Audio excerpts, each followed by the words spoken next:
Well, welcome to another episode of our series on the architecture of reality. I have missed a few days. We had a leak in the basement into my daughter's room, which means my daughter is sleeping in my son's room, which means my son is sleeping in my office.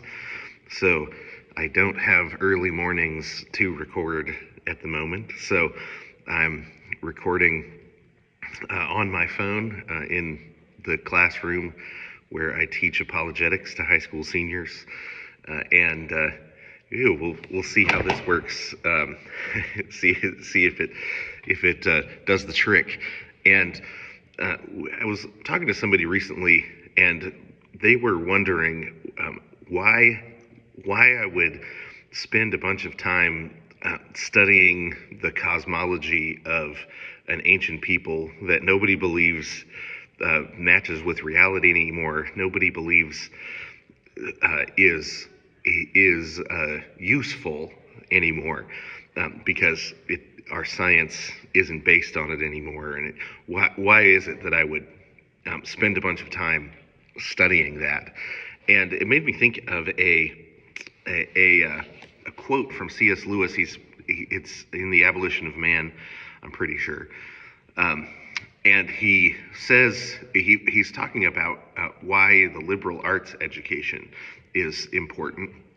The liberal arts education, meaning you're studying the arts of thought, the arts of reasoning, the arts of language, as well as the mathematical arts. And in studying those things, you learn how to think with different kinds of reasoning. Algebraic reasoning is different than geometric reasoning, is different than reasoning from symbolic logic, or reasoning from, geometry and symbolic logic are the same, but reasoning from the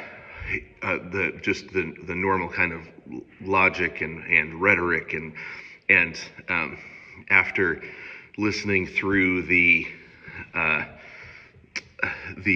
Senate interview, Pete Hegseth, yesterday, I thought, well, that's why we study rhetoric and logic, because, man, we've got senators making decisions for us that don't know how to put together an argument, don't know how to avoid just basic logical fallacies, and sometimes, they don't even know.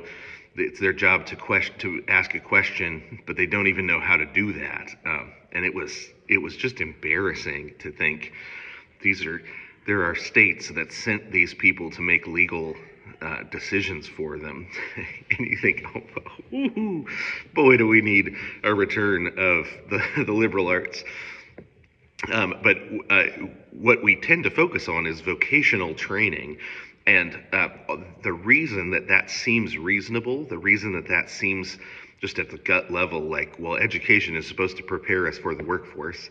The reason we think that is because of our cosmology. The view of the world that we have is that it's a big economic machine, and I've got to find my place in it. And that means that I need to be trained to be a cog in that machine. And C.S. Lewis, about vocational training, he says, vocational training, on the other hand, prepares the pupil not for leisure, which leisure is freedom of time, but it's also freedom of mind, the freedom to be able to stop, to think, to question, freedom to be able to look at things from multiple perspectives, right? And that takes practice. It takes a certain amount of knowledge. And he says, vocational training vocational training prepares the pupil not for leisure, but for work. It aims at making not a good man, but a good banker, a good electrician, a good scavenger, or a good surgeon. You see at once that education is essentially for free men, and vocational training for slaves. That is how they were distributed in the old unequal societies. The poor man's son was apprenticed to a trade. The rich man's son went to Eton and Oxford and then made the grand tour. Right? He's just talking about a mindset that says, what are my kids for? In another place, he says the difference between the old and new education being, in a word, the old was a kind of propagation, men transmitting manhood to men. The new is merely propaganda, right? And so now what you've got is the left and the right disagreeing on what kind of machine this is, right? The right says it's an economic machine. The left says it's a political machine, and the right says, just get out of my way, let me do my work, let me be a part of this economic machine, make my money. And the left says, hey, your economics needs to be in service to this political machine, and it's about, but they both agree that it's a machine, and that we are trying to find our place in that machine. And the older cosmology says, no, each person is a microcosm of the universe. Each person is a universe in and of themselves. They're the image of God, and their identity is secure, not because they find their place in the machine of society, but instead they receive an identity as the image of God from the people around them, from their relationships, from their relation to the world, because God is triune, that he is fundamentally, his relationality, the Father is the Father because he has a Son, the Son is the Son because he has a Father, the Spirit is sent by the Father, sent by the Son, received from the Son by the Father, received from the Father by the Son, right? That the relationships are fundamentally and eternally a part of their identity, and that's the reason that finding a fitting place helps us helps us understand our identity, because God made us the kind of creature that can't see themselves, or we can only. We look out of our eyes, but we see ourselves in other people's eyes in relationship, and we really learn and understand who we are. The freedom to do that with leisure of mind, if you're looking for a book about leisure, Devin O'Donnell wrote a great book about leisure that's really helpful in understanding what leisure meant before we became obsessed with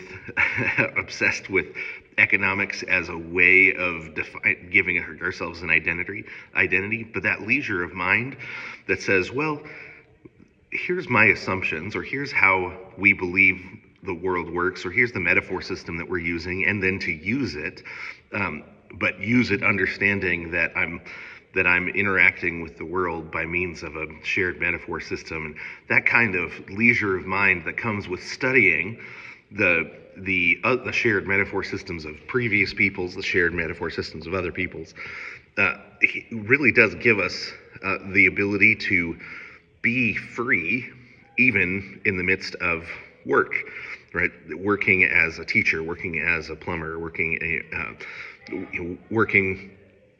doing sheetrock, working as a delivery driver, laying wire,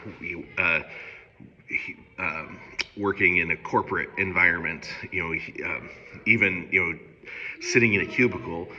A well-educated man can remain free because he has the leisure of mind to understand that it could be otherwise, right?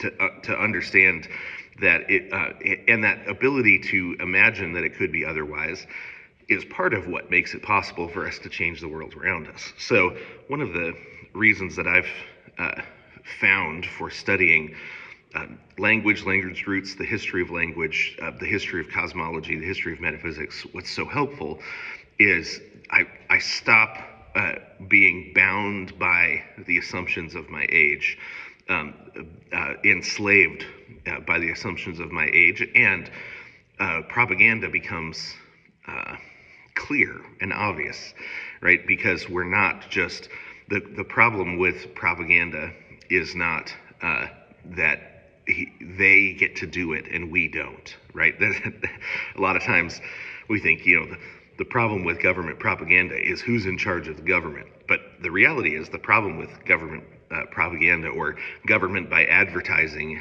as I've heard it called by someone. It may have been C.S. Lewis that said it, government by advertising, which I think is a really good description of the modern propaganda state.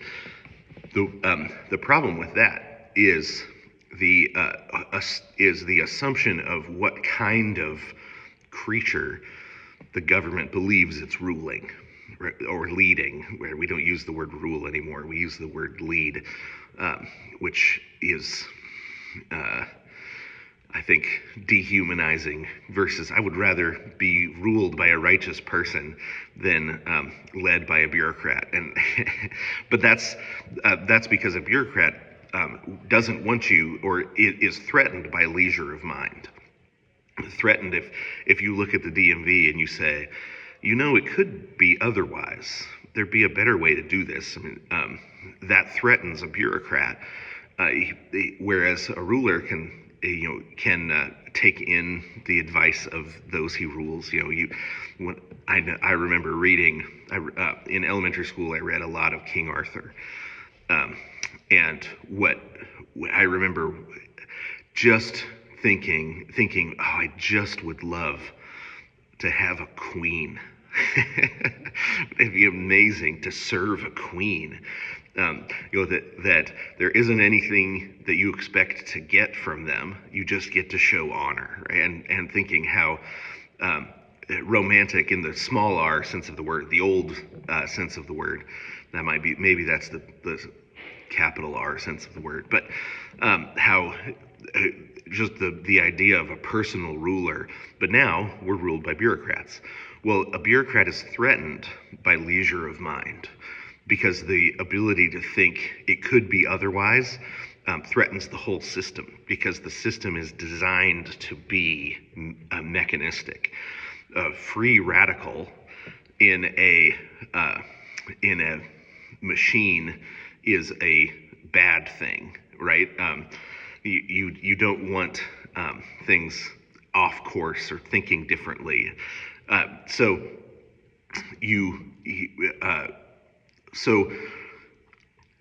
studying cosmology and metaphysics, studying other ways of doing things, broadening and having that liberal arts education that learns to think with different modes of reasoning. You think with linguistic modes of reasoning, logic, rhetoric, and thinking algebraic, thinking mathematical, with mathematical modes of reasoning, algebraic modes of reasoning, geometric, logical modes of reasoning, thinking in terms of effective rhetoric being joined to righteous character. Those sorts of studies in the liberal arts, they make us a threat. I think in a good way. They make us a threat to a mechanistic world, but they also give us freedom, even in the midst of being expected to be a slave.